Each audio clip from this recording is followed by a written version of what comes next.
Baiklah, materi ketiga ini tentang menyelaraskan permintaan dan penawaran layanan. Yaitu yang pertama itu ada memahami dan mengelola permintaan layanan. Lanjut kita masuk ke peramalan permintaan. Peramalan berusaha memperkirakan apa yang bakal terjadi, sedangkan perencanaan merupakan upaya para pembuat keputusan untuk mempengaruhi hasil yang akan terjadi melalui berbagai strategi, misalnya perencanaan layanan, strategi penetapan harga, komunikasi pemasaran, dan seterusnya. Nah, salah satu unsur peramalan bisnis yang paling penting adalah peramalan permintaan. Pengukuran permintaan pasar membutuhkan pemahaman mendalam mengenai pasar relevan yang dilayani. Istilah pasar market mengacu pada sekumpulan pembeli produk atau jasa tertentu, sedangkan istilah industri merujuk pada sekelompok penjual. Ukuran pasarnya tergantung pada jumlah pembeli potensial yang mungkin berminat membeli produk atau jasa tertentu. Umumnya, perusahaan menggunakan prosedur 3 tahap untuk menyusun ramalan penjualan produk atau jasanya.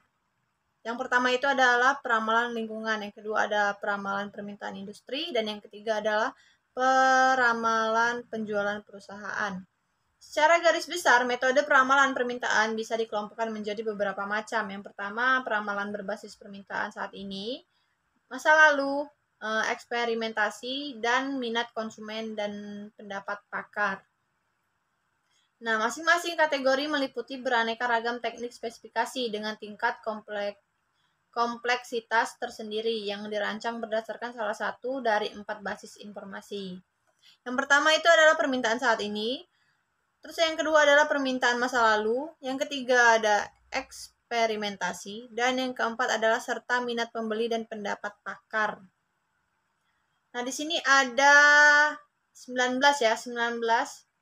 Kita lihat di sini ada market build-up method, artinya metode ya, Metode ini mengidentifikasi semua pembeli potensial di setiap pasar dan mengestimasi pembelian potensial mereka. Yang kedua ada chain ratios. Metode yang satu ini menggunakan perkalian berantai antara nilai dasar tertentu dengan serangkaian presentasi penyetara.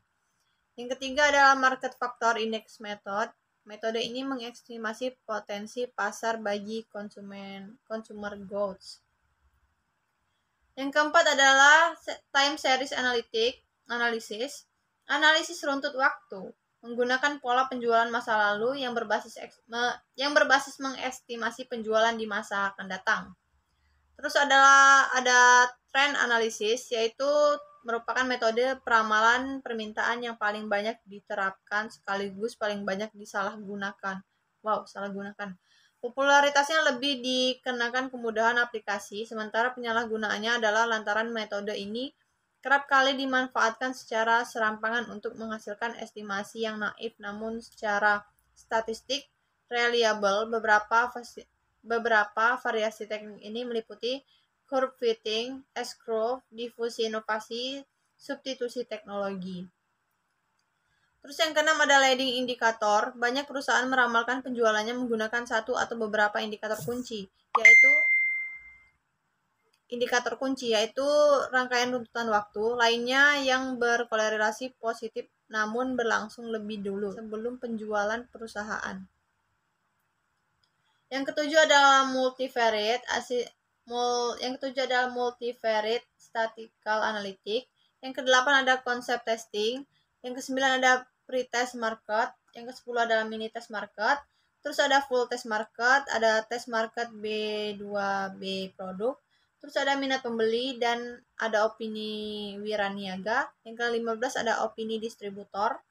Yang ke-6 ada opini pakar. Yang ke-17 ada Delphi method. Yang ke-18 ada skenario writing. Yang ke-19 yang terakhir ada cross impact analysis.